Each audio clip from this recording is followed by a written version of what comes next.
Hello everyone, I'm Rachel from the Inkscape Idea Lab and Library, and in this Tinkershop tutorial, we're going to learn how to sew a sleeping eye mask.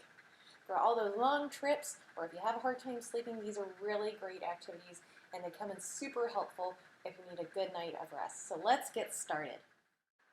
For this project, you're going to need to cut out 2 pieces of fabric. You can use some pretty thick fabric or even upholstery fabric for this project. You're going to need to cut out 2 pieces of batting, and you're also going to need some elastic, and you're going to need the pattern, and you can download that from our website.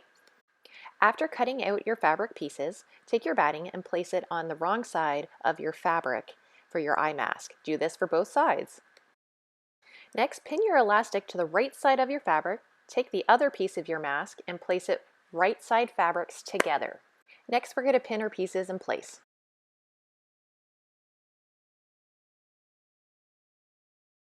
After all of our pieces are pinned together, we're going to now use our sewing machine to sew around a 1-inch seam around our entire mask, leaving the bottom a little bit open.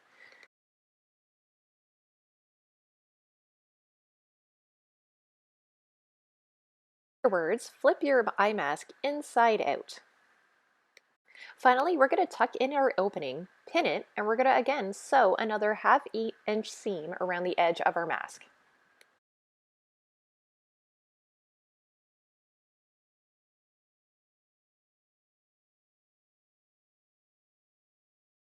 And there you have it. Those are all the steps that you learned how to create your own sleeping eye mask. Again, I'm Rachel from the Innisfil Idea Lab and Library, and remember to like and subscribe all of our videos so you can get the newest Tinkershop tutorials. Thank you and have a great day. Oh, and sweet dreams!